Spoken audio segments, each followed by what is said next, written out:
Zootopia 2, everybody. We've seen this for a second, third, fourth, fifth time. Anybody? Yeah! Okay. Well, to those who've joined us for the first time, pretty delightful movie, right? Understatement. I'm David King with the Hollywood Reporter. Thank you all so much for being here. We've got an amazing panel, starting with the writer and director, Jared Bush.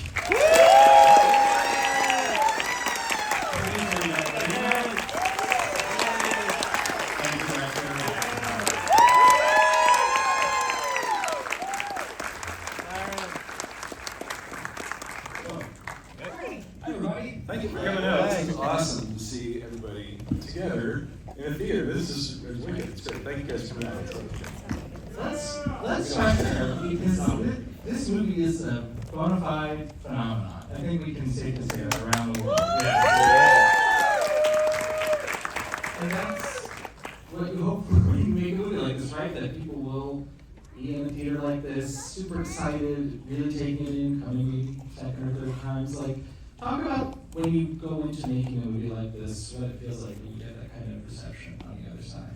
Well, I mean, it's, you've heard us talk about our process before. If you like these kind of movies, because we spend a lot of time in isolation. In one, we have two buildings, one in Vancouver and one in Burbank. So we have a team of about 750 plus people that we work with over a period of between 3 to 5 years on these films. So the first film, Jared and I was on it for 6. Which is a crazy long time. But the fact that we spend so much time internally, like looking at this movie over and over again, it is honestly a delight to have a movie go out in the public and have people who have never seen it really react to it. To be in the theater with you guys is pretty emotional and incredible, because I think honestly in the pandemic we missed that so much. So to see this audiences come back is so great.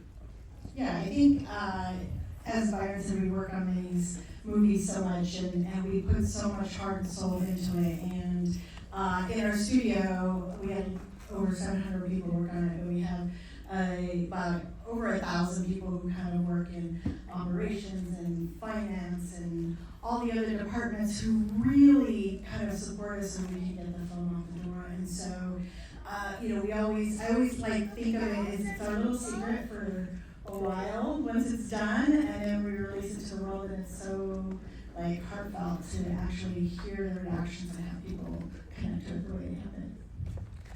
So this is to me the opposite of a phoned-in sequel, right? The amount of artistry and detail you see in this movie is pretty extraordinary. And while you have been working, in earnest, very detailed, very dedicated to this movie for the last 4+ years, I believe. You've been building out this world for far longer. So even when you take us back to the initial conversations around Zootopia, and as you're building out this world, as you started to figure out what this second film would look like? Well, I can talk a little bit. First off, you may know or may not know, Byron hired me for the first Zootopia 14 years ago. And he won't shut up about it. But even back then, as we started to build out this world, it was just this unbelievably expansive world of animals. And I think we always thought, even back then, no matter where you put a camera in this city, there was something exciting to watch, something interesting to learn and to think about. And so as we stepped into this next story, we always thought that reptiles would be part of this movie. In the first film, it was really dealing with predator and prey dynamics. Those dynamics are very clean in the mammal world. In the reptile world, less so. And so that's why you didn't see reptiles in the first film. But we thought it would be great to really lean into why in this story, and to really make sure that we're always focused on this relationship between Judy and Nick, who are very different. Not only the type of animals they are, but the way they see the world. And we like the fact that we can parallel their relationship with the relationship between mammals and reptiles. So, as you're getting into the nitty-gritty of what that looks like exactly, I'm curious maybe even how the reception of the first movie, your experience making the first movie, informed then exactly how you approach that with the second one. Oh, well, it's funny because we, again, if you guys know our process, we iterate, we put these movies together over and over and over again in storyboard form. If you've ever seen one of our audience previews, which is the first time that we ever take the films out to the public, a lot of that, what you'll see is storyboard. I think that for our preview, we had about 75% of the film in storyboard, which is just rough pencil drawings, cut together with temp score, and we try to get as many of the actors in there as possible, but it really is a proving ground for us to see what's working and what's not. Usually a lot's not working, we have to do a lot of rethinking. But honestly, the thing that really came up there and then for us over and over again is that Judy and Nick needed to be at the center of the story. That was what really made people fall in love with the first film, that relationship, that contrast. So we had to make sure not to lose that, and not only not to lose it, but to go further with it. And Jared wrote this really amazing, very ambitious script that everyone loved. And it was enormous and huge, but you know, even the most kind of great personal things, like that conversation that they had, the overshare on top of the wall. He wrote that very early. And so that's all, yes, right? It's so good. It's so good. And Vinny and Jason just acted the heck out of it. And so, you know, and that was one of our tentpoles, honestly. That landed, and we all believed in it. And we knew no matter where that was located, whether it was on the top of a cliff or the top of a weather wall, that scene was really critical to those two and for the audience kind of going on that journey and going further into their relationship. So we changed things a lot. I think we really try to listen, all of us, as leadership, to great ideas can come from anywhere. It's really about telling the best story, so it doesn't have to come from us. Yep. And it is really about creating something that feels satisfying and a growth from the first movie. What also, what Byron said is, we do make these stories for audiences. That's critical to us. My whole childhood, my favorite memories were going to a theater with a lot of people and laughing with everyone, or crying with everybody, or everyone just having the jump scare at the same time. It's a critical part of what we do, something that we love. And so, as we're listening to our audiences, that really matters to us, because ultimately we want to have this shared experience, and it's so hard to come across these days.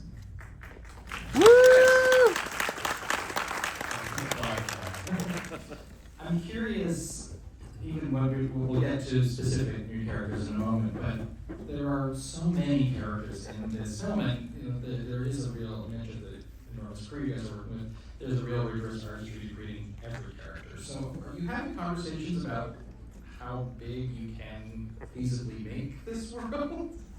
Yes, every day. That's a good producer question. That would be her headache. Well, you know, because it is a sequel, we did have the benefit of our main characters designed already. We had the world somewhat, you know, defined from the first film. So, in that sense, we knew who our mains were, so we didn't spend, you know, months and months figuring on them. But there are a lot of characters, but part of this world that makes it feel so real is that it feels lived in. It feels like a city, or it feels like an area, Marsh Market, for example, was a brand new area with brand new types of animals that we put in these semi-aquatic animals who live above water and below water. And that was an interesting kind of conversation in there, because we didn't really have a human equivalent to that, right? We don't have areas where we live below water. Maybe we do, but I don't know about them. So, you know, our design team, you know, kind of broke it open and said, hey, what if this could be anything, what would it be? But, you know, to the characters, so many, we knew it was important, so we really started very early on about just building characters and doing walk cycles and finding personalities of the different type of animals and their characters. And so all of that is kind of stuff that was in our film. Yeah, well, I'd say in addition to that, we really needed to think through why any new animal was coming in. So we didn't just say, we like that animal, bring him in. A character like Palmer, who you just saw, is a lynx. Why do we have a lynx coming in the story? Because this is a story with reptiles. Reptiles need warmth. Lynxes are cold weather animals. And out in the real world, lynxes, 90% of their diet is rabbits. We like that. A lynx is a feline, a fox is a canine, and we like that as well. And so we really were, you know, a quokka is the cutest thing in the world, and so quokka being an animal therapist felt right. I think the only one that came late, and Yvette made this possible, we did say, hey, in Marsh Market, we'd like to have a dolphin do a spit take out of his blowhole. And she said, sure though. And we went, yeah, we really kind of need that. We didn't have a dolphin built. We didn't have one built, and she found a way to make it possible. So you can thank her for that. What do you guys got? Well, that one joke. I hope you enjoyed it.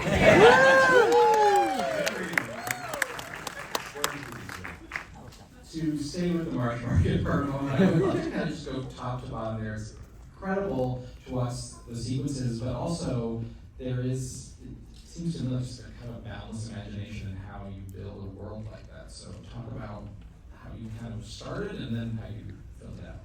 Well, I think one of the things we figured out from this is to your point about earlier when we learned from the first film. That first film told us that the trouble of leaning in to really thinking like the animals would in this world actually really paid off in a big way. Like those multi-scale doors on the trains, all that stuff.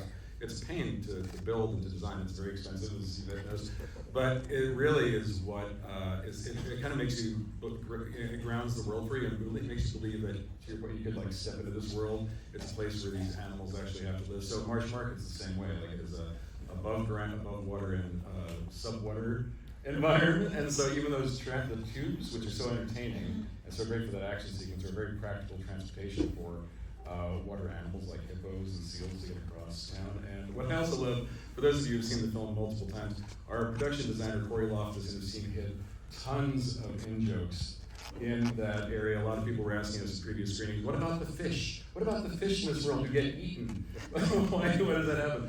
But you know, one of the things is that fish are food in this world, and there's actually a Nemo nod on the sign that says fish are food back there. So little nudge to our friends at Pixar. So you know, there's all sorts of stuff. It's very dense, and the fact that it feels so immersive. But honestly, to Jared's point earlier, you could put a camera anywhere in there, and really, you can tell a whole story right in that environment. Yeah, I will say we did do something very different on this film than past films. We did something that we call a story jam, which is where we got the entire story department. Just so you guys know, story artists, they're like writers, but usually it's hand-drawn sketches, and that's really where we lived for the first few years. But we brought not just our crew of story artists on, but the entire department, everybody in Disney Animation. We brought animators in and visual development artists, and we just said, we have this new location, we like the idea, we have no idea what's going to happen there, we don't know what animals are there.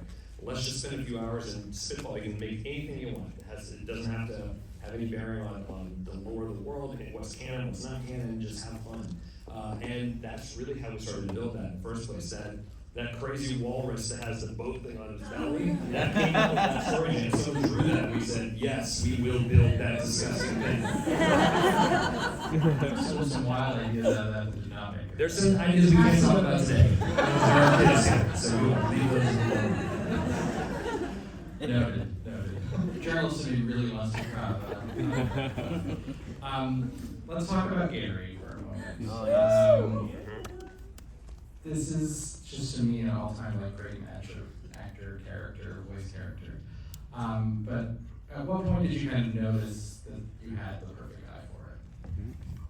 Yeah, no, go ahead. Well, I will say that there was never anyone else we thought of other than Key. So early on, we knew that we were going to bring reptiles in the story. Zootopia is known for flipping tropes, and we wanted to bring in a snake, and not just any snake, a very highly venomous pit viper. And we wanted this character to be the emotional core of the story. And I was actually, after Key won the Oscar for Everything Everywhere All at Once, which is amazing, he did a terrific job. I saw him on Colbert, and Colbert had him on to interview with him, and he's just like sunshine in the form of a human being. It's unbelievable. And so I was like, man, he has to be this guy. And Adam Green, who actually led the animation for Gary, also saw that and animated Gary on Colbert's stage. So the first time we ever saw Gary moving around and talking was Key's interview with Stephen Colbert. And so we have the whole scene. At some point, I'll go out to the wall. It is amazing. Like, it is so endearing and fun. And immediately you go, I care about this guy. He's an underdog, and I want him to succeed and to be okay. Yeah, it's pretty exciting too, because Jared already had Gary's story at the center of the plot of the movie, but as Key came in, everyone fell in love with him, and everyone was like, oh, I feel more for Gary, I want to know more about Gary, I want to know about Gary's family, where are they? Is he the last snake? Is there a possibility that his family could come back? So those discussions happened because Key's performance was so great. He's the most just genuine winning guy, and so that's something, again, with what Ginny and Jason bring to Pops and Nick. They push us to a new level. As soon as we get them in the room, we really do work with them, and they are creating those characters with us. So that was Key's big heart is a huge reason why Gary works. Oh, I should also mention, this is true, so around the middle of the movie, about 2/3 of the way through, when Judy is not doing well and Gary's about to freeze to death, he says this line, permission to hug. And Key really liked that. And then as we were finishing up the movie, he said, I think it would be really nice if he said it one more time when his family shows up. And so that was Key's idea, to have that come back at the end. And I think it's such a beautiful emotional moment. That's because he's that kind of guy. It is, it's another great example of the kind of iterative process you're talking about, where you bring somebody like that in, and it does inform the character, and you have the flexibility, I would think, to write to that in a way, right? Let's talk about Nibbles as well. Yes. Fortune is brilliant in that part, but it's also, to me, a great example of a character who is sort of slyly speaking to the world we live in. I'll leave it at that. But talk about, especially from the writing standpoint, like, you know, how you slip that stuff in, maybe. Oh man. Well, I mean, Fortune was also the only person that we ever considered. I think Fortune is hilarious. We wanted a character who, could speak truths, but be what we call like a chaos agent. She comes to this movie and she is just a wrecking ball, specifically for Nick. One of the really fun things about Nick in the first movie is that he knew the city like the back of his hand. He could take Judy anywhere, and so that's where he kind of got his value in the first movie. In this one, they're going to places that Nick has never been before, that Nibbles has to take them around to, and that makes Nibbles very important, much to Nick's chagrin. Now, Nibbles is also somebody who gets things right a lot of the times, gets things wrong some of the times, right? She has a real, deep opinion about the existence of jackalopes in this world, so not always something you should listen to constantly, but she is oddly emotionally attuned, and that obviously, as you guys saw in the prison sequence, is so important, but there's something with a character like this that you have to believe them. And as much as she is this chaos agent, when she really sort of irises down and is that, certainly in that prison sequence, you go, oh, this is somebody who really cares and has a really good opinion. And it's easy to feel like she's not going to be the one to lean on ultimately she becomes that. So, this is really a story about these different friendships that are formed over the course of the story. And when Nick is separated from Judy, he really needs Nibbles, and I think that Fortune's the one that could pull that off. In the big picture conversations around this movie, we're talking about wanting to really deepen Judy and Nick's relationship, and this one also touches on, I think, surprisingly deep, reservoir themes, just about how we live together, right? When you are making a film like this, how are you talking about the way you want this movie to land along those lines, the way you want bigger ideas to come through while also still obviously entertaining everybody? I mean, I think it's, we've talked a lot about it. It's just a very iterative process. We talked a lot very early on about what we want this film to be about, what we wanted to say, and it was always really about Judy and Nick and their differences and how they kind of view, discover those differences in each other and, and how they get through it. But it really is, such an iterative process. We sit for hours in the story room with our story team, and then we screen it and we get feedback from our whole entire studio. We have a process in our studio that everybody sees the film and everybody's allowed to send in their feedback. And we gather that feedback and we go through it and we talk about it and really making sure that our, kind of what we want to say or the story we want to tell is in there. And I'd say one thing that happens with that evolution as we're watching the movie come together, there will be themes that come in organically from the story, and the story will actually tell us what those themes are. I would say that was true of the first one as well, but with Gary and the differences between Nick and Hops, that really was great for us, because as we were screening, we could ask our audience, at the studio, people who were seeing the film on our crew, and asking them what they thought the theme was. And sometimes they'd pick out 3 or 4 that sounded pretty good, but they'd lock into different stuff. So that tells us we need to kind of go through and really scrub the movie to refine exactly what's being said, because audiences are really perceptive. They will lock on to something important and hold that as that key idea. But if we're not clear enough about what we're saying, then you lose some of the emotion, you lose the punch, you lose the meaning of the film. So rather than going into it with we're gonna say this with this film, it really does kind of come from these collective decisions that kind of push us down a really clear path. I'll also say, and I'll give credit to Byron, when I first joined Disney Animation 14 years ago, he said to me something that has stuck with me ever since. You know, the ability to be able to make a movie is an extreme luxury. It's you know, as a creative person, it's winning the lottery. It's the greatest dream come true. And if you get to make a movie, you're incredibly lucky to do so. But he said, given that, and given the fact that these stories go around the world, they have to matter. So if you could only tell one story, and that story's going to go around the world, what is it? What do you want to say to everybody? And I think one of the most important things we can do with our stories is just start a conversation, help people to think. Obviously, we want you to have an amazing, really entertaining time. This movie's chock full of fun. We want people to laugh. We want to bring joy back. But I think ultimately, a story that helps you think is critical. This is also. Thank you.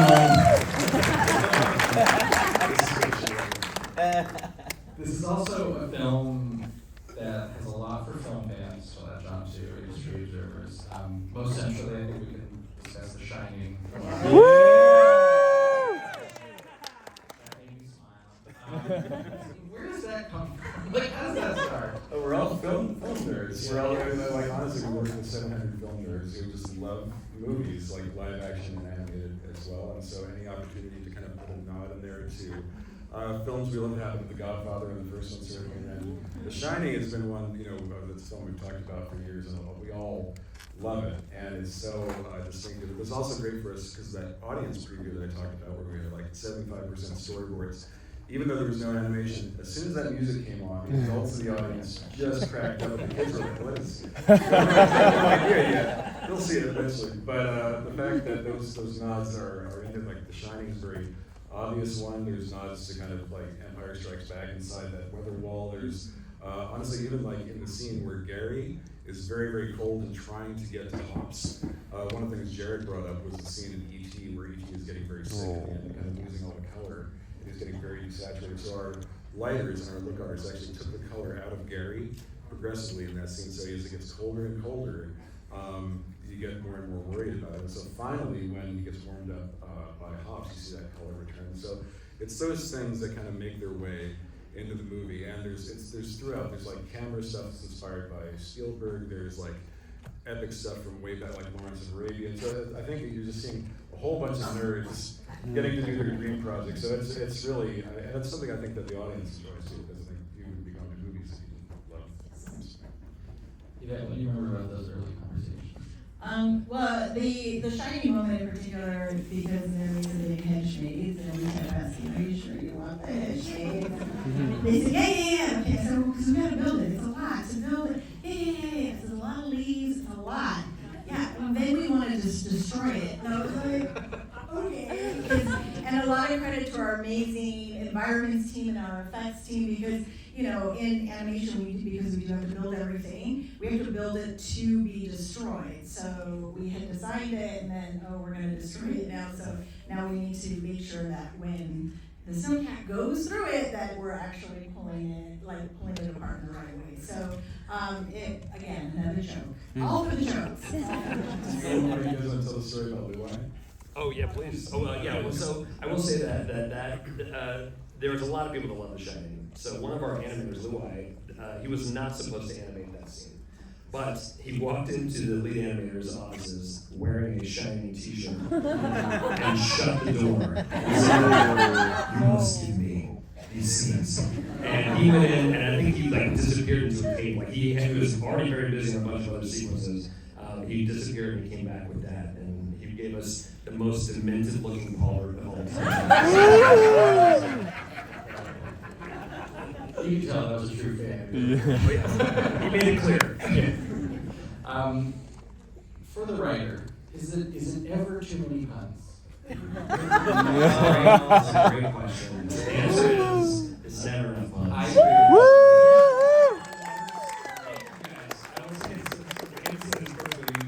We did hear at one point, not from Disney brass, but we heard word like, I think you guys should stick to 5 puns. And we said, okay, how about 1,000 instead of 5? Yeah. And the nice thing on this one was that everyone knew the assignment. And so all the punches you see, they're not all from me or from Byron or from the vets. It is from like everyone on our teams, like just absolutely going to town. And I guarantee you we will continue to watch this movie and still find new ones in there. There's something about this world that I think audiences expect it. And I think if we didn't have it, it would be weird. So yeah, You'll feel good about it. More exponential growth, I think. There's a lot here, so that'd be a difficult to top. Yeah, indeed.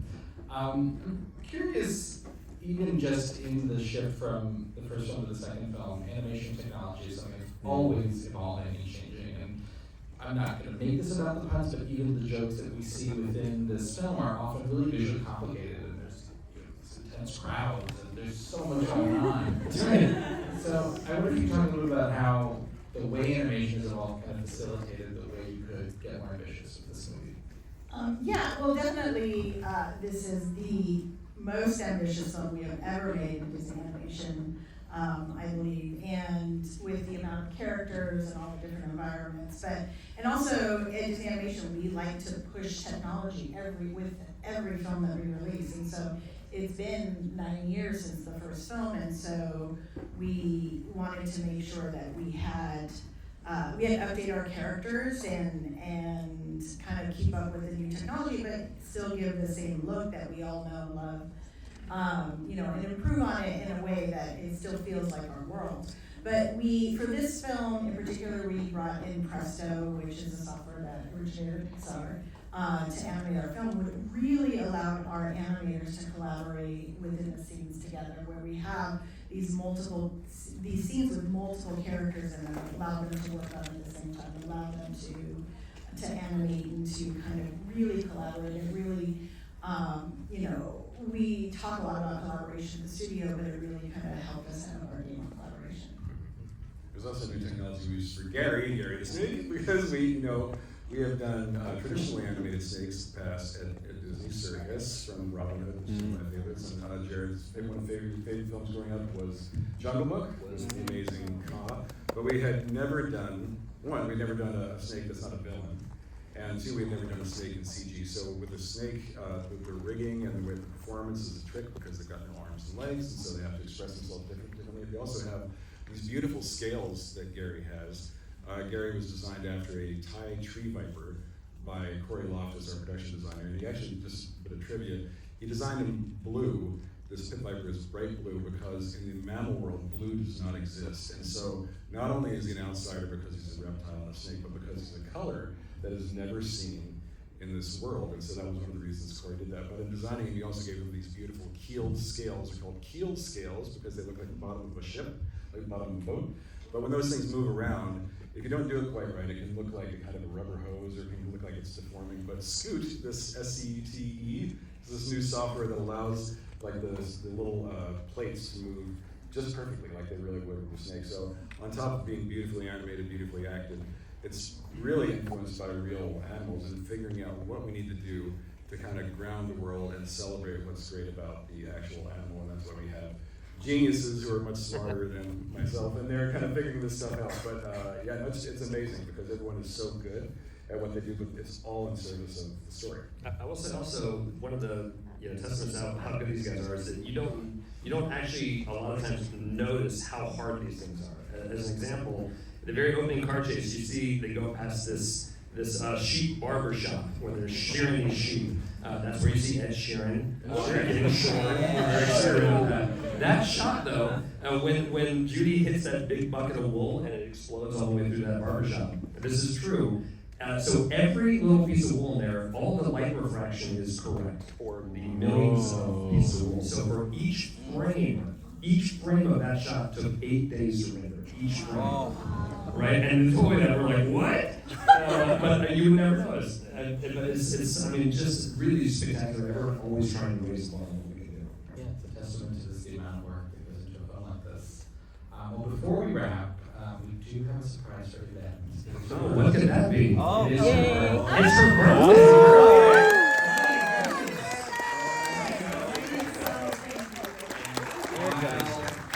We are setting this up. I was wondering if you guys could help us out and sing. Oh, yes. Can we do it? birthday to you. Happy birthday to you. Happy birthday, dear Yvette. Happy birthday to you.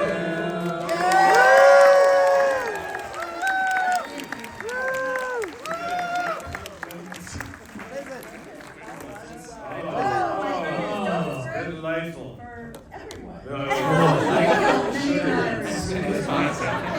you, everyone. Thank you for joining us.